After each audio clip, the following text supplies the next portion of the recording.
¿Qué tal? Muy buenas noches. Yo soy Genaro Lozano y esto es Punto y Contrapunto de jueves.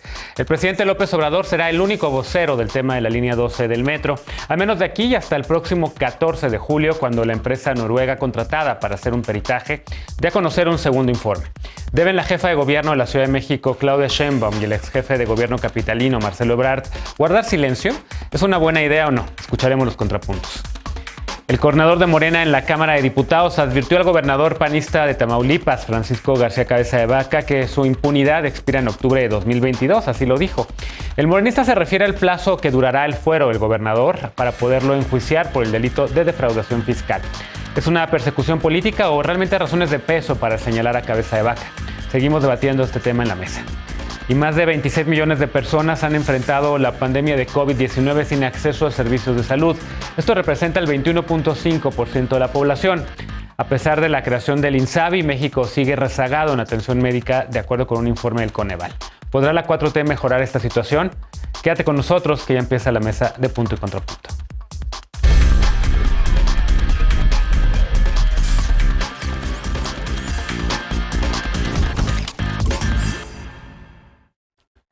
Aunque será hasta el 14 de julio cuando la empresa noruega Det Norske Veritas DNB presente la segunda entrega del peritaje que hace sobre el colapso de la línea 12, este miércoles el presidente López Obrador informó que hay voluntad de parte de las empresas responsables de construir esta obra para ayudar a rehabilitarla. El presidente dijo que él solo será conciliador y que la jefa de gobierno, Claudia Sheinbaum, informará sobre los acuerdos cuando termine la entrega de los dictámenes. Horas más tarde, Sheinbaum informó que el presidente se está reuniendo con el comité técnico que ella nombró para que asesore la rehabilitación de esta línea del metro y que hay un acuerdo de que todo se informe a través del presidente de la República. La semana pasada, DNB presentó el dictamen preliminar sobre el colapso ocurrido el 3 de mayo, que apuntó a una falla estructural que ocasionó que el puente de concreto y acero entre las estaciones de Olivos y San Lorenzo Tezonco fallara. La primera entrega del peritaje apuntó a que esto podía deberse a diversas irregularidades en el proceso de construcción, como deficiencias en el proceso de soldadura, porosidad y falta de fusión en la unión perno-trave, falta de pernos en las traves y soldaduras no concluidas y o mal ejecutadas. Discutimos ese dictamen en esta mesa. En la segunda entrega se espera que esta empresa noruega reporte si las reparaciones y rehabilitaciones realizadas después de la construcción tuvieron alguna relación con este colapso, pero por lo pronto el único vocero autorizado es el presidente de la República. Saludo con gusto a Alejandro Encinas, politólogo y simpatizante de la 4T. ¿Cómo estás? Muy bien, qué gusto saludarlos. Estefanía Veloz, abogada y feminista. ¿Cómo estás? Buenas noches, compañeras, compañeros y compañeros. Pili Morán, consejera nacional del Partido Acción Nacional. ¿Cómo estás? Muy bien, gracias, Genaro. Buenas noches a todos. Un gusto estar aquí con ustedes. Bienvenida de regreso. Y regresa también Pablo Marín, analista político y activista. ¿Cómo estás, Pablo? Excelente, muchísimas gracias a todas y a todos. A ver, me quedo contigo y vamos de atrás para adelante. ¿Cómo ves el tema de que sea solo el presidente quien va ahora a hablar sobre el tema de la línea 12 hasta que esté este segundo peritaje el 14 de julio, pero por lo pronto digamos que hay un poco más de 2 semanas de aquí entonces para que conozcamos más detalles sobre el tema? Hay mucha necesidad de información y hasta ahora digamos que será solo el presidente y ya no ni la jefa de gobierno ni tampoco el canciller Ebrard quienes puedan hablar de esta línea. ¿Qué te dice esto? ¿Cuáles son las ventajas, desventajas? ¿Cómo lo ves? Mira, yo creo que es muy delicado lo que está pasando. Entiendo que por la gravedad del tema se quiera concentrar la información, se quiera concentrar la comunicación y que luego no terminen contradiciéndose como ha pasado. Me preocupa un poco estas ganas de volver a concentrar el poder en el presidente en un tema que estrictamente no le toca, ¿no? Yo veo obviamente que un Ebrard tal vez en este momento no interfiera en el tema, a pesar de que sí creo que fue algo que sucedió en su gestión y creo que sería importante que no interfiriera en las investigaciones, pero que la jefa de gobierno sea también esa línea de poder. A mí me preocupa mucho. Yo leía justo hace un par de semanas lo que en el New York Times el 12 de junio pasado ponían dentro de un estudio, ¿no? Y al parecer, según los estudios que ellos con expertos internacionales, ingenieros, neutrales, externos, que no tienen vela en el entierro, determinaban lo que pasó aquí es que hay una falla en las soldaduras de las estructuras, lo que bien decías al principio, y pues esto querría decir que quien es en parte responsable, o por lo menos en la gestión que tocó, fue en la de Marcelo Ebrard. Yo espero que realmente esto se pueda aclarar, que realmente haya responsables, porque ya ha habido varias cosas en la línea 12 del metro, en general en las líneas del metro, y al final pues, no hay un solo responsable. Es una vía de comunicación muy importante, sobre todo para las personas que menos oportunidades o menos recursos tienen. Así que yo creo que ojalá que pronto podamos tener un poco más información y esto sea lo más aclarable para los ciudadanos. Viene un proceso electoral y seguramente también por eso se están tratando de cuidar todos los flancos. Ojalá que no tenga nada que ver con temas políticos y que sea realmente algo en donde pues, podamos saber la realidad y no solamente el interés político. Claro. Pili, ¿cómo lo ves tú? ¿Beneficios o...? Porque hay quien dice también, a ver, pero ¿cómo es posible que no la jefa de gobierno, que es la jefa de gobierno de la Ciudad de México, pues no pueda hablar, ¿no? Y ha habido como muchas críticas de, a ver, ¿y por qué no puede ella informar sobre este tema? ¿Por qué solo el presidente? Hay quien lo ve como el presidente está arropando a la jefa de gobierno y también al canciller, sus dos fichas o dos de sus fichas para el 2024. ¿Cómo lo ves? Yo sí lo veo como un tema totalmente político. Creo que es evidente que después del resultado electoral adverso para Morena en la Ciudad de México tuvieron que hacer ajustes urgentes para rescatar a Claudia Sheinbaum, quien está en el ánimo del presidente para ser su sucesora y, por supuesto, a quien tiene que proteger. Claro que es político. Después del desastroso manejo que le han dado al caso de la línea 12 del metro, en donde se han puesto en evidencia la incapacidad para manejar no solo la crisis, sino la comunicación y las acciones a seguir, es cuando el presidente decide ser él el único que informe sobre el tema. La Ciudad de México carece de una directora del metro que no dirige nada, que está desaparecida desde hace tiempo, dice que solo es la directora del metro, pero ahora parece que tampoco tendrá jefa de gobierno, pues en un acto indigno de sumisión que hace Claudia Sheinbaum, cuando acepta callarse para que sea el presidente el único que informe lo relacionado al tema del desplome de la línea 12, y en labor de sacrificio para salvar a la soldado Claudia, será el presidente quien absorba el desgaste que este asunto ha provocado a su partido. Pienso que de este tamaño es el interés de López Obrador por proteger a su delfín. También creo que los habitantes de la Ciudad de México eligieron a su autoridad local para que responda por las responsabilidades propias de su encargo, independientemente de los arreglos a espaldas de los ciudadanos que hayan hecho el presidente y la jefa de gobierno. Pienso que las víctimas y sus familiares merecen la atención de la jefa de gobierno y merecen tener información de primera mano sobre el asunto que le quitó la vida a 27 ciudadanos capitalinos. Y bueno, no sé qué pensarán los capitalinos, pero yo estaría más que molesta por esta situación. Así es. ¿Cómo lo ves tú, Veloz? ¿Es un acto de sumisión, como dice Pili, de la jefa de gobierno, o es algo estratégico el que no salga ella a hablar, sino hasta el 14 de julio, cuando hay un peritaje, la segunda parte de este peritaje de la línea 12? Sí, solo quiero decirle a Pili que decir delfín respecto a una mujer que ya es jefa de gobierno y que tiene un gran recorrido político es despectivo y misógino a todas luces. Creo que es lo que hace daño cuando nos referimos a las mujeres que participan en política. Dicho esto, a mí me parece que no solamente habla de estrategia, sino de coordinación de algo que urge, y que urge porque lo que urge es reparar la línea 12 para que se puedan volver a conectar estas zonas que se quedaron desconectadas a partir de este trágico suceso. Lo que yo creo también es que el presidente tendrá que ser el que lleve también los diálogos con las y los empresarios que tuvieron que ver con la construcción de esta línea, que es a quienes también hay que convocar, uno, para que den la información, y dos, para que también puedan participar en la reactivación de esta línea.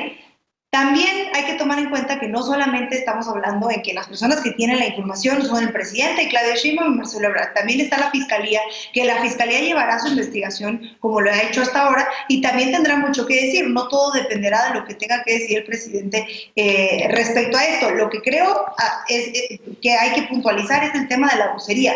El presidente, su compromiso con México, porque no solamente es un tema de la ciudad, como decíamos, también implica el Estado de México, y fue un suceso que sacudió al país por completo, es un compromiso de informar de ser absolutamente transparente, de no tergiversar la información, de no triangular la información, que es muy importante, y al final que el compromiso con resolver este problema es tan importante que no se lo va a dejar solamente a quien le corresponde administrativamente, sino la responsabilidad del gobierno federal de decir, yo voy a ser quien le diga a la ciudadanía cómo vamos, dónde vamos, qué es lo que está pasando. Y me parece una gran responsabilidad y una manera de, no solamente de arropar lo que está pasando, sino de demostrar coordinación y de dar una certeza de que se tendrá que resolver esto de manera por lo menos rápida y por lo menos de aquí a un año, que fue cuando se prometió que se reactivará la línea.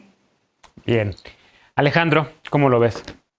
Pues yo creo que es un debate en el cual nos estamos yendo por las ramas, no es algo sustantivo esto, me parece más bien una estrategia de comunicación. Es muy habitual que en situaciones de crisis o en momentos complicados se elija a un solo vocero para evitar mensajes cruzados, para que haya una línea clara de comunicación y evitar estos buscapiés o estas contradicciones que luego generan más especulaciones que derecho a la información. Y hay que decir que en este caso pues son un mismo equipo y un mismo proyecto.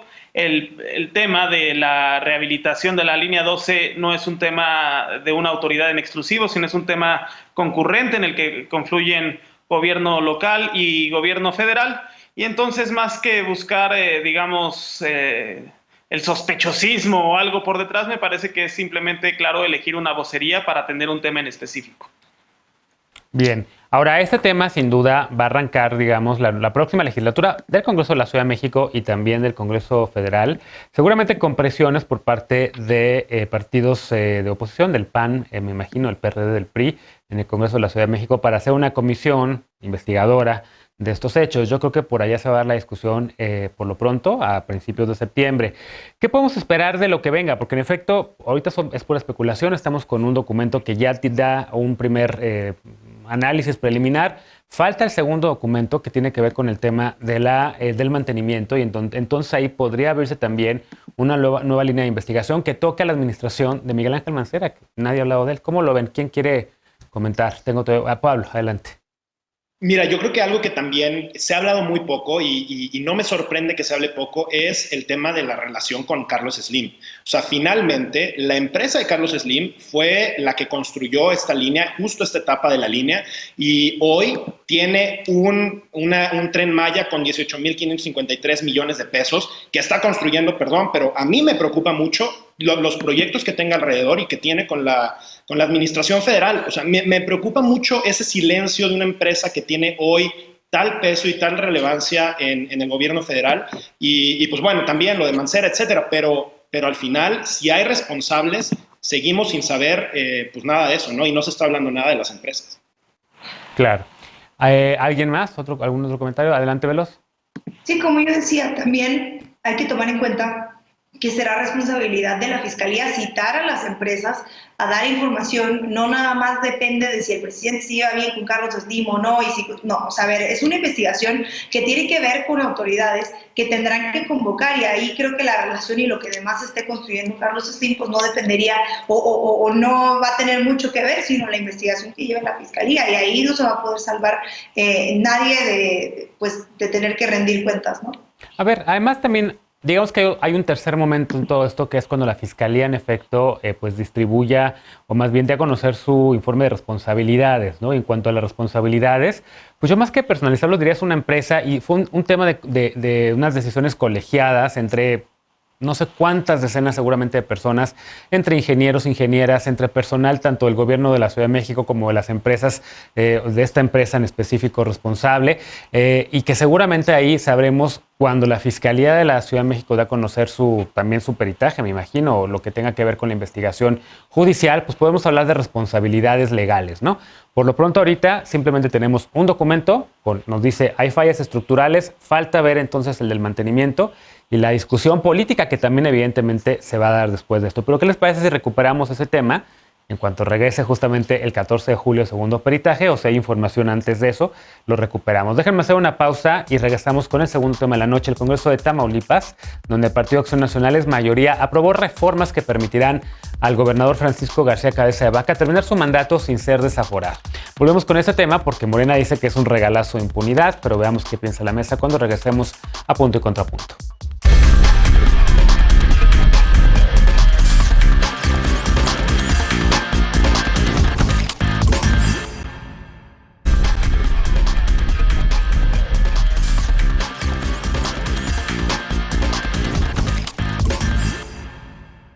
Estamos de regreso en Punto y Contrapunto. Ayer el gobernador de Tamaulipas fue blindado por su Congreso. Frente a la orden de aprehensión que enfrenta Francisco Javier García Cabeza de Vaca, los diputados de Tamaulipas modificaron la constitución local para garantizar que termine su mandato. Esto aunque en la nueva legislatura que entra en funciones en octubre próximo, el Partido Acción Nacional, que hoy tiene mayoría, la va a perder. Veamos el contexto.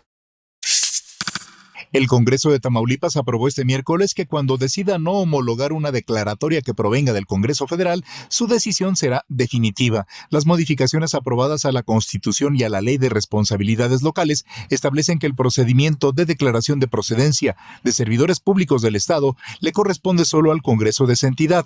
Las reformas garantizan que el gobernador Francisco García Cabeza de Vaca concluya su mandato el 30 de septiembre de 2022 sin ser desaforado. Además, aprobó que cualquier reforma a la Constitución local no sea aplicable sin el aval de la mayoría de los municipios. Los cambios fueron aprobados por la bancada del PAN, que es mayoría, con el apoyo de legisladores de oposición. En la elección del pasado 6 de junio, el PAN perdió la mayoría en el Congreso local frente a la alianza PT-Morena, que se quedó con 16 curules de mayoría relativa, mientras que Acción Nacional solo obtuvo 6. Ayer también se resolvería el juicio de amparo que promovió el gobernador García Cabeza de Vaca para no ser detenido, pero debido a que la Fiscalía General de la República impugnó que se le haya otorgado la suspensión a la orden de arresto que enfrenta, la audiencia se pospuso hasta que un tribunal colegiado resuelva el tema. El juez también le dio la razón al gobernador para que se le permita conocer el contenido de la orden de aprehensión que se giró en su contra para poderse defender. Punto y contrapunto. Segundo tema a discutir esta noche, empiezo contigo, Pili. ¿Cómo ves este tema? Evidentemente, los ojos están puestos sobre Acción Nacional, sobre lo que Acción Nacional ha hecho ahí en el Estado, esta bancada, hoy todavía con mayorías del PAN, pues que reforma la Constitución local. Digamos que el tema ha llegado, y el senador Monreal antier, me parece que se quejaba de que la Suprema Corte de Justicia pues no haya intervenido sobre este caso por el hecho de que para el Congreso local y para las autoridades en Tamaulipas, como Estado soberano, pues el gobernador tiene fuero hasta que su Congreso lo decida, ¿no? Pero ¿cómo lo ves? Porque ya se está hablando ahí de Morena, dice que es un regalazo de impunidad, etcétera. Pues mira, yo lo que pienso es que los diputados del Congreso de Tamaulipas ratifican lo que la misma Suprema Corte ya había determinado, en la que indica que existe la oportunidad de llevar a cabo el procedimiento penal una vez que el servidor público concluya su cargo. Lo que pareciera indicar que el gobernador no podrá ser juzgado antes de terminar su mandato. Pero el asunto sigue en el terreno de las indefiniciones jurídicas, donde ni los especialistas en derecho se ponen de acuerdo. Creo que este caso exhibe las deficiencias de nuestras leyes y la vulnerabilidad de las instituciones que hoy atraviesan por una crisis. Me parece que las posturas de los diputados federales de Morena no coinciden con las del Congreso local y la Corte no fue clara en su resolución. Y bueno, para nosotros está claro que se trata de una persecución política y de una aplicación selectiva de la ley, mediante la cual se busca dar un coscorrón al gobernador que se atrevió a enfrentar al presidente. Está claro el lugar donde se encuentra puesta la atención del gobierno para hacer justicia. O sea, el gobierno no está haciendo justicia a los fallecidos de la línea 12 o en castigar a los responsables de las masacres cometidas. No, para el presidente, su gobierno son los enemigos y son los adversarios políticos, ¿no? Sí, y si es culpable el gobernador, que se le castigue en un juicio justo. Lo inaceptable de esto es que se dé manga ancha a los criminales que son verdaderamente peligrosos para que actúen a su antojo. Y bueno, ya para terminar, creo que la decisión del Congreso de Tamaulipas es una maniobra propia de un juego de vencidas en la que los actores han perdido el pudor y no hay un recato para moderarse. por un lado, una mayoría legislativa al servicio de los apetitos de venganza del presidente y por otro lado, un Congreso atrincherado en su reducto, resistiendo los embates del poder desde el centro del país, ¿no? Creo que ahí ya se me hace también una guerra entre ambos grupos, ¿no? Bien. A ver, ¿coincides con esta lectura, Alejandro, o no? Evidentemente, porque Morena está con esta idea de que tendría que ser enjuiciado este gobernador y le queda, digamos, todavía tiempo como tal y su Congreso local pues lo está cobijando, ¿no? Digamos que dentro de esta federación, dentro de estos 31 estados y una Ciudad de México de libres y soberanos, pues podría uno decir, oye, no, el Congreso tamaulipeco está actuando con soberanía. Pero hay otra interpretación, evidentemente, que es la que tiene, por ejemplo, el senador Monreal. No perdamos de foco por qué se está intentando juzgar y por qué están impidiendo los panistas juzgar al gobernador, que es por delincuencia organizada y por lavado de dinero. Y más a la luz de la masacre lamentable que acaba de acontecer en Reynosa, lo que habría que hacer en este momento sería fijar un compromiso inequívoco con el Estado de Derecho y no burlarse de él, como se está haciendo con estas chicanadas y con estas artimañas legislativas. Tiene muchas deficiencias esta reforma. La primera es que la aplicación de la ley no es retroactiva, ¿verdad? Entonces entra en vigor el día que se publica y no puede tener efectos en el pasado. Y el tema del desafuero de cabeza de vaca y supuestamente de su homologación ya se habría dado previo a la publicación de la ley, por lo cual no tendría efectos para tratar este caso, que es el cual tiene clara dedicatoria. Pero luego, digamos, te pongo un ejemplo, si el día de mañana se prohíbe usar camisas de cuadro azules, yo no estaría cometiendo un delito el día de hoy porque efectivamente la aplicación de la ley no es retroactiva y lo mismo aplicaría para este caso. Y lo otro es que es inconstitucional y eso tendrá que llegar a la Corte para que se exprese en la materia, porque el fuero es una facultad exclusivamente federal desde mi punto de vista y habrá que pronunciarse al respecto porque efectivamente hay una ambigüedad en ese sentido. Y luego también está esto de meter a los municipios, que son entidades político-administrativas territoriales, para que ratifiquen cambios constitucionales. Esto a mí me llama mucho la atención, no existía en el Congreso de Tamaulipas y es desde luego una artimaña para tratar de burlar la voluntad popular que en estas elecciones decidió darle una mayoría legislativa a un partido o a una fuerza contraria a la del gobernador. Esa voluntad que se expresó en las urnas se tiene que respetar. Y lo que se está haciendo aquí son chicanadas legislativas para tratar de burlar tanto el orden constitucional federal como la voluntad de los tamaulipecos que se expresaron democráticamente en las urnas. Claro. Está levantando la mano Pili. Vamos a darle contrapunto a Pili antes de escuchar a Veloz. No, nada más para aclararle a Ale que por mucho que se haya dicho sobre el caso contra cabeza de vaca, todo se reduce a una supuesta omisión de un pago de impuestos por la venta de un departamento. Defraudación fiscal. O sea, tú tienes... Sí, exactamente. Toda la fuerza del Estado y los tres poderes de la Unión atentos a un gobernador que evadió impuestos. No estamos en contra de que se combata la corrupción, pero vámonos a lo legal, o sea, y a los derechos humanos también del gobernador, ¿no? La acusación de la Fiscalía creo que es defraudación fiscal, hasta ahorita. Sí, sí, ¿no? Exacto. No le comprobaron lo del crimen organizado. Eso no se lo han comprobado. Eso está imputado.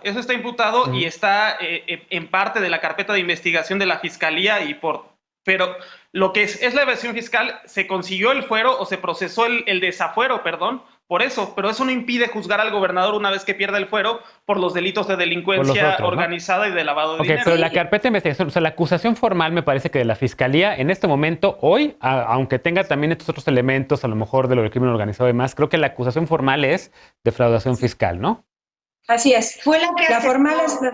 A ver, Veloz. No, es que no es una investigación formal o no.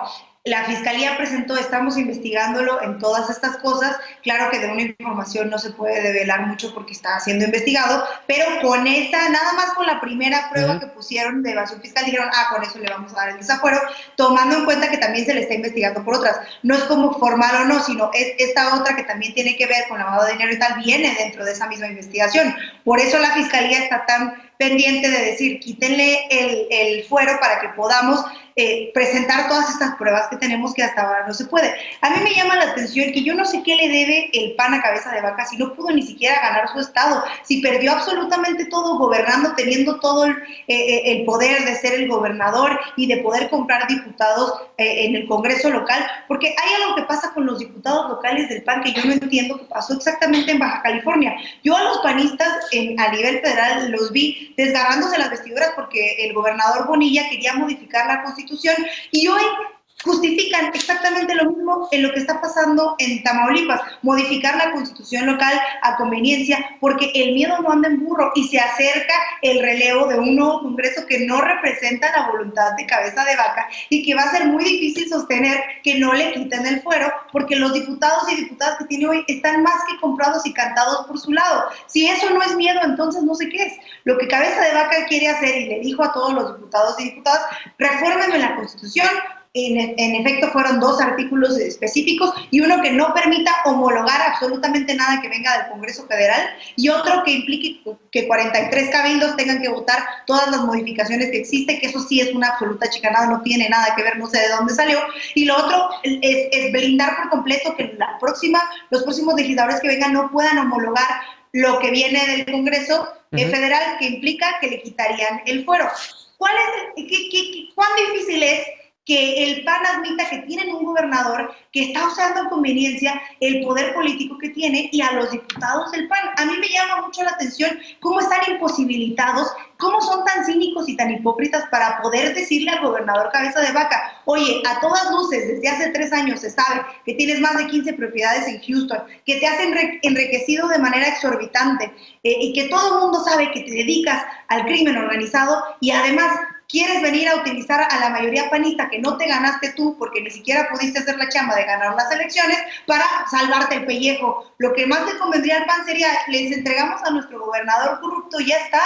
Y sigamos construyendo lo que quieren, lo que pretendan construir desde la oposición. Bien. Pero es que el PAN no va a llegar a ningún lado y además yo quiero añadir esto no solamente es del PAN, muchas de las modificaciones que se llevan en el Congreso son de la mano del PRI y muchas se presentaron del PRI y ahí que sí se ha visto claro el PRIAN y quién sabe dónde tenga y hasta dónde tenga firmados las almas de todos los diputados y diputadas que están ahí, pero de que el pueblo de Tamaulipas no los quiso más, pues eso se vio claro. Bien. Y se vio en las urnas. Bueno, vamos a verificar bien cuál es la acusación formal hoy en día, digamos en junio, fines de junio del 2021, por la cual la Fiscalía está levantando ahorita la acusación contra el gobernador de Tamaulipas.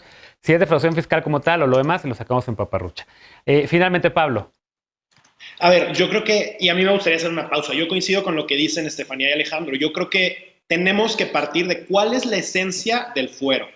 El fuero se crea para proteger a los legisladores, a los gobernantes, a los políticos, para poder hacer su trabajo mientras están en el cargo y no tener que pasársela haciendo aclaraciones por otro tipo de temas. Lo que están haciendo en este momento, como bien dice Estefanía, es una chicanada. Básicamente, el PAN tiene que entender hoy que la gente, los tamaulipecos, por alguna razón en particular, no quisieron darle continuidad a ese proyecto. Ahora, algo que a mí sí me preocupa mucho, y aquí también creo que vale la pena hacer una pausa, es que en el 2022 hay elecciones a gobernador en Tamaulipas, y esto creo que nos obliga a leer desde otra perspectiva el tema. Sí creo que el gobierno federal está haciendo activamente una persecución política contra Cabeza de Vaca y tratando de distraer con muchísimos otros temas lo que está sucediendo. No estoy diciendo que Cabeza de Vaca sea inocente, no estoy diciendo que yo creo que se le tiene que juzgar si el señor cometió algún delito, que vaya a la cárcel, pero que se haga de las formas en las que se tiene que hacer. Ahora sí que estar utilizando movidas políticas para que esto pueda salir solventado me parece una bajeza y que desafortunadamente hoy lo veo en las dos partes. O sea, los dos partidos que están en búsqueda de ese poder están cayendo en las mismas situaciones. Ojalá que los tamaulipecos piensen muy bien y en este 2022 pues tengan una nueva alternativa que les permita tener un gobierno a la altura de lo que necesitan, porque las cosas están terribles y no quiero mezclar el tema de las matanzas con este tema porque creo que son dos hechos completamente aislados y no creo que tengan nada que ver, pero pues obviamente necesitan un mejor gobierno y mejores estrategias. Bien, ¿hago un último comentario antes de ir a la pausa? Bueno, yo no creo que sean hechos completamente aislados. al contrario, creo que tienen todo que ver y es un clima de impunidad en donde el crimen organizado se fue apoderando de las estructuras institucionales y la violencia lacerante que hoy padece Tamaulipas es consecuencia de esa permisividad. Violencia que, por cierto, acabamos de ver justo en Reynosa y en donde, por cierto, como les mencionaba, el senador Monreal pues, acusa hasta la Suprema Corte de Justicia de la indefinición en respecto al futuro del gobernador y acusa directamente al gobernador, digamos, de esta violencia, ¿no? Me queda un minutote todavía por si alguien quiere rematar este bloque. Sí, yo creo que... A ver, veloz y luego Pili. Está bien. Sí. Sobre el tema de la violencia, de la persecución política, porque a mí me parece que quienes han sido formales han sido las instituciones, incluyendo a los legisladores del Congreso Federal, que decidieron llevar un proceso claro del desafuero. Quien se ha saltado todo ha sido en realidad el gobernador Cabeza de Vaca y quienes han estado alrededor. ¿De qué se trata esta persecución política si se han utilizado las instituciones como normalmente se hacían? En realidad a mí lo que me parece es que hablar de persecución política así tan a la ligera, sin tomar en cuenta que es alguien que se está blindando para no ser llevado ante justicia, pues me parece peligroso para quienes han sido perseguidos políticamente por el Estado y han terminado o encarcelados por muchos años o desaparecidos. Y creo que este no es el caso, hablando del poder que tiene Cabeza de Vaca y que no se ha portado como una persona que quiere seguir el proceso de la justicia, porque lo que más hemos escuchado es que se haga conforme a justicia, que se lleve todo, que se haga de manera formal, y de manera formal no lo ha hecho él. De manera formal, su manera de ser formal es poner a la policía alrededor a cuidar su casa y decir de aquí no me muevo, y se nos olvida que quien no ha llevado y ha hecho las cosas bien ha sido él. Entonces me parece que decir que los dos lados están persiguiendo es desproporcionado después de ver las acciones que está haciendo el gobernador. Bien, bueno, se acabó el tiempo. Déjame hacer una pausa. Regresamos para el último bloque de la noche. El 21% de la población mexicana no tiene acceso a servicios de salud. Como siempre, las entidades del sur-sureste son las más afectadas. ¿El INSABI logrará realmente reducir este indicador o debe haber otra estrategia para llegar a las 26 millones de personas que no tienen todavía hoy, en 2021, ningún servicio médico? Veremos qué piensa la mesa cuando regresemos a Punto y Contrapunto. No te vayas.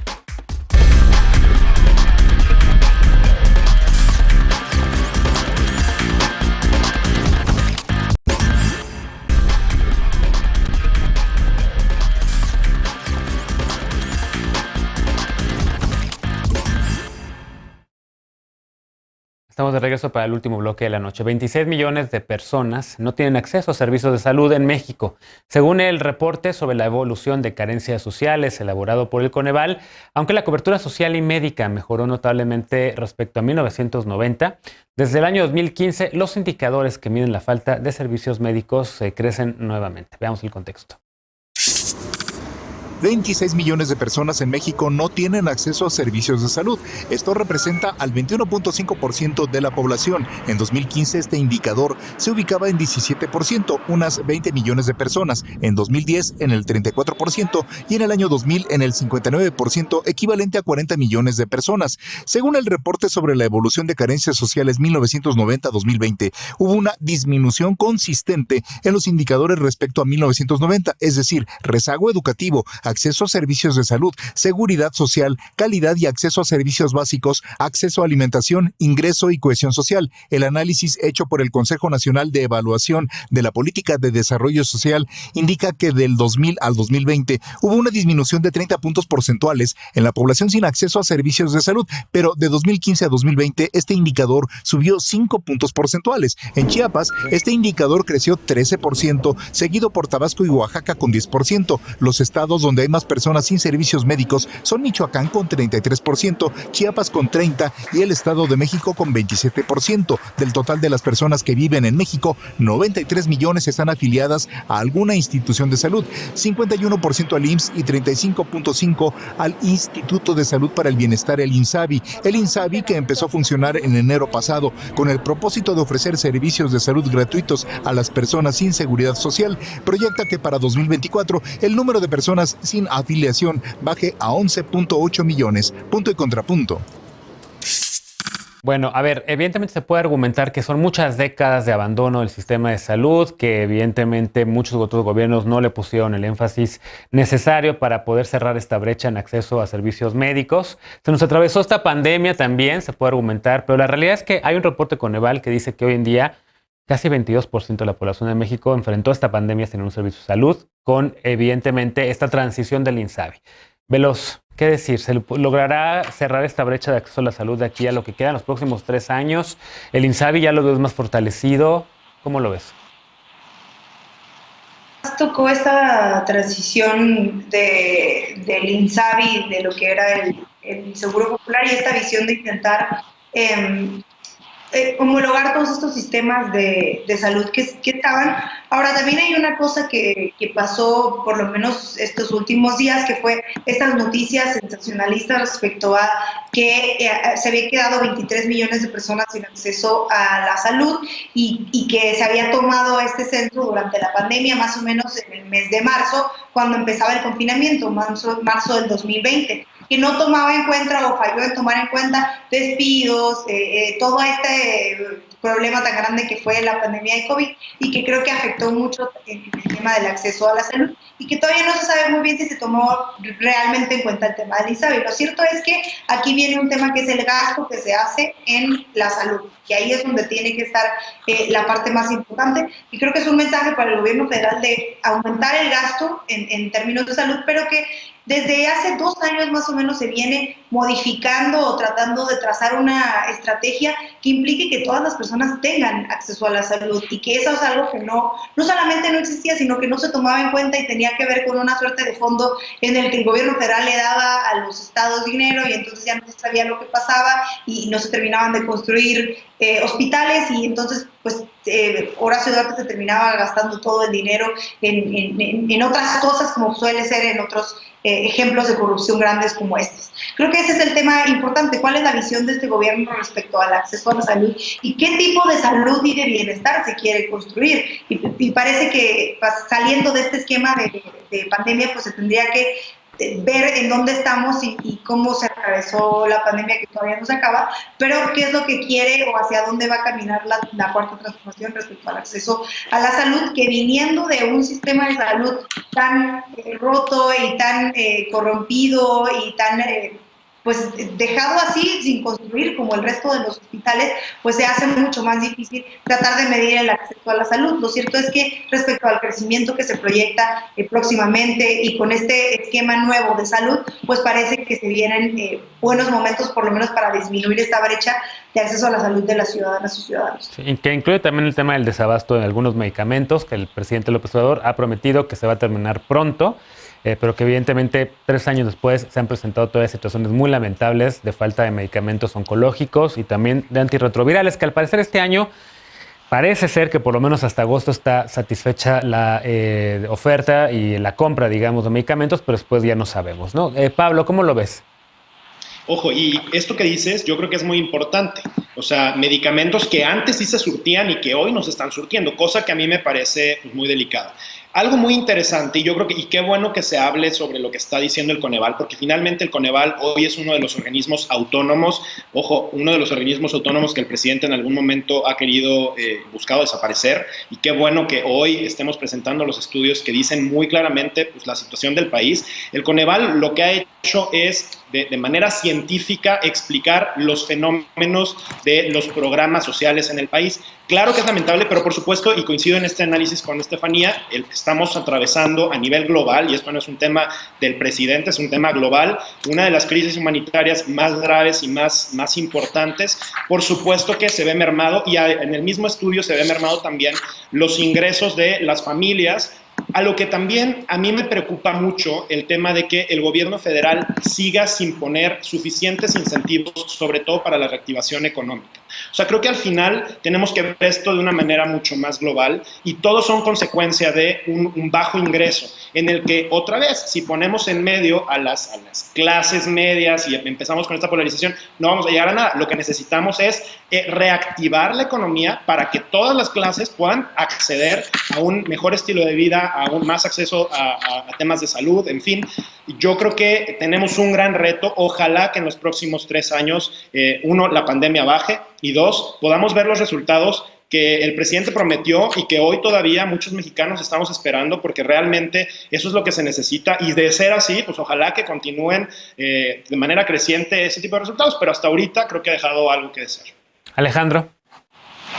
Pues efectivamente estas cifras que da a conocer Coneval son resultado de un proceso de abandono crónico de los sistemas de salud, de desmantelamiento, de la captura de intereses privados, de los intereses que tendrían que ser de salud, de concebir la salud como si fuera una mercancía y no un derecho social, y sobre todo también de un esquema que venimos acarreando, y esto es una tendencia global, de acceso a sistemas de salud en función de tu situación de formalidad laboral, ¿no? Son estos sistemas de salud contributivos que se aporta directamente para ser beneficiarios de estos servicios, de instituciones muy importantes y emblemáticas en el Estado mexicano, como es el IMSS o el ISSSTE, pero que efectivamente no son suficientes por sí solas para dar abasto a la enorme demanda de servicios de salud que tiene que ser una prioridad del Estado mexicano. Efectivamente, la pandemia, si algo puso a la luz, fue esa insuficiencia. Y una de las grandes aciertos, me parece, de los mayores logros, no solamente de la atención de la pandemia, sino los logros de la administración en lo que va del sexenio, fue este proceso de reconversión hospitalaria para que hubiera suficiencia para atender a todas las personas, y no solamente de camas, sino lo que implica también equipo especializado, médicas y médicos, enfermeras y enfermeros, y esas ya son capacidades que van a quedarse instaladas en el sistema de salud. A mí me parece que el INSABI, el Instituto de Salud para Bienestar, que precisamente lo que plantea es la universalización real del acceso a la salud, no como seguro popular, que era una alternativa de mercado que sí quizás podría camuflajear cifras, pero no daba una atención real e integral del servicio de salud, es la apuesta adecuada, que tiende hacia este paradigma de dar cobertura universal al margen de la situación de formalidad o no de las personas. Entonces, hacia allá creo que tenemos que ir, pero también es cierto que INSABI apenas está arrancando y habrá que darle tiempo para esperar que sí cumpla con los objetivos que le dieron origen. Sin duda. Pili. Yo coincido con mis compañeros que venimos saliendo de la crisis de la pandemia. Sin embargo, las cifras del Coneval muestran que desde 2010 a 2015 hubo un avance importante de la población que tenía acceso a los servicios de salud. Sin embargo, de 2015 a 2020 empeoró la situación. Me parece que estos resultados nos indican que las políticas de salud implementadas por el gobierno son totalmente insuficientes. Yo quiero mencionar ahorita lo que estaba diciendo Alejandro y Estefanía sobre el INSABI, que a inicios del 2020 se implementó un cambio de manera improvisada. Se abandonó el seguro popular y se optó por el INSABI, justamente el año donde entramos a la pandemia. Este cambio parece haber sido producto de una ocurrencia y no de un proceso técnico de planeación, pues se echó a andar sin ninguna metodología y sin estudios especializados. Han sido documentados los múltiples casos de falta de atención que sufren los pacientes, los cobros exorbitantes e inaccesibles que pretendieron hacerle a la población al arranque del INSABI. Hace apenas unos días se manifestaron los padres de niños con cáncer porque siguen sin ser atendidos.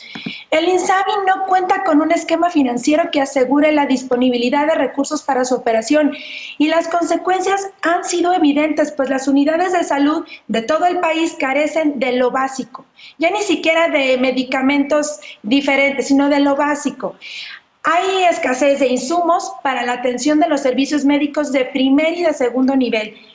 Los servicios de tercer nivel como quimioterapias no están considerados como gratuitos, por lo que enfermos de cáncer y de otras enfermedades terminales están totalmente desprotegidos, algo nunca antes visto, que explica por qué han aumentado las inconformidades de pacientes que no son atendidos y lo que incrementa el déficit de atención a la salud de los mexicanos.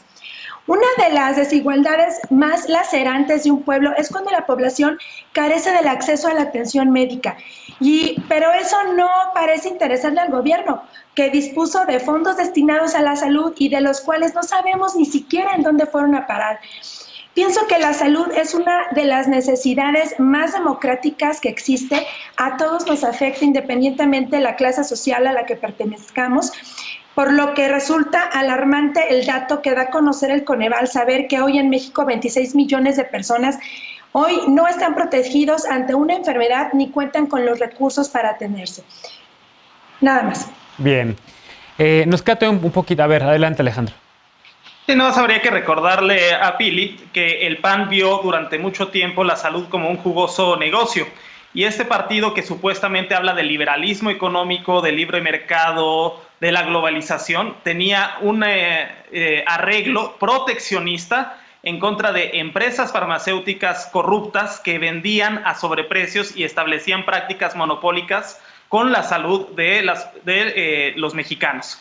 Es a raíz de eso que se explica este problema de abasto de salud, que no es exclusivo del sexenio, sino que se viene acarreando, pero es a partir de empresas que están defendiendo con los colmillos sus intereses indebidos y que no quieren que entre libre competencia ni que México pueda adquirir medicamentos en el extranjero a precios competitivos. No se está tratando de afectar a la industria nacional, a las redes de intermediarios, sino que la gente pueda acceder competitivamente, porque ese es, digamos, el paradigma del liberalismo, yo entendería, vean, a los insumos médicos. Bien, Pili levantó la mano para contestar con el contrapunto adelante. Y también creo que Pablo quiere hablar. Yo les quiero recordar que el Seguro Popular operaba con las aportaciones de los usuarios afiliados, que se determinaba según el nivel de ingreso, además de contar con el Fondo de Gastos Catastróficos. El Seguro Popular estaba orientado a reducir los gastos médicos, el cual contemplaba las cuotas de recuperación en servicios médicos de primer, segundo y tercer nivel. El Seguro Popular además tenía un Fondo de Gastos Catastróficos para apoyar el financiamiento de la atención a enfermedades que implicaban un alto costo. Por ejemplo, el cáncer. Los niños con cáncer tenían sus tratamientos gratuitos, sus quimioterapias gratuitas, cosa que ahorita con el INSABI no lo tienen. Se han muerto muchísimos niños con cáncer y eso al gobierno no le ha importado. Y la asignación de recursos públicos que se transferían a los estados y hospitales de alta especialidad, el cual lo permitió operar al Seguro Popular por más de 16 años. Bien. Y Pablo también estoy seguro que quería contestar algo.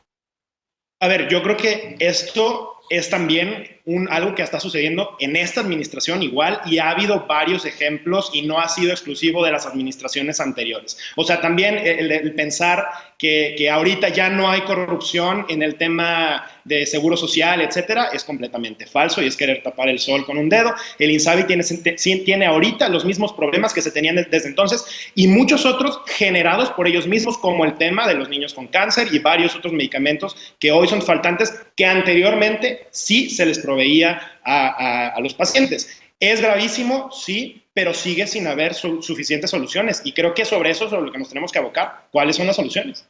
Bien. Déjenme hacer una pausa y regresamos para despedirnos con la paparrucha de esta noche. Esto es Punto y Contrapunto.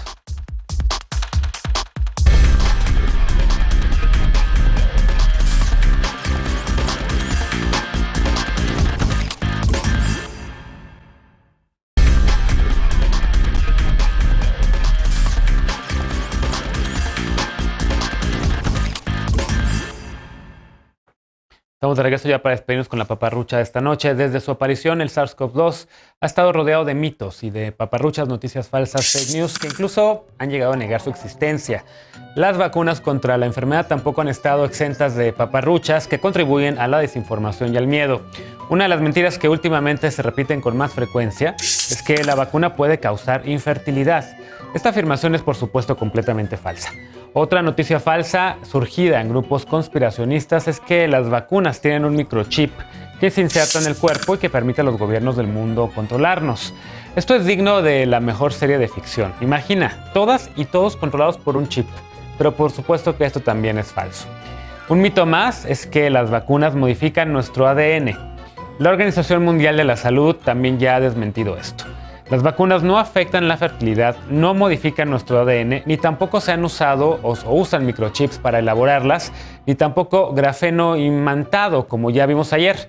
Todo esto ya lo han ratificado tanto la comunidad científica como la Organización Mundial de la Salud y diversas publicaciones médicas y científicas. Así que no caigas en paparruchas. Las vacunas funcionan, se desarrollaron para protegernos contra los efectos mortales del virus, pero tampoco, ojo, tampoco evitan los contagios. Así que por favor sigue cuidándote con las medidas que ya conoces porque seguimos en pandemia y están creciendo los contagios. Lávate las manos bien y con frecuencia, mantén siempre la sana distancia, ventila lugares cerrados y si sales o estás en un sitio cerrado no ventilado con mucha gente, utiliza un cubrebocas, que es una de las maneras que tenemos para seguirnos protegiendo. Gracias por habernos acompañado. Yo todavía los veo mañana para el Punto y Contrapunto de viernes. Gracias, Veloz. Gracias, Alejandro. Gracias, Pablo. Gracias, Pili. Descansen. Nos vemos mañana en punto de las 11 para Punto y Contrapunto. Bonita noche.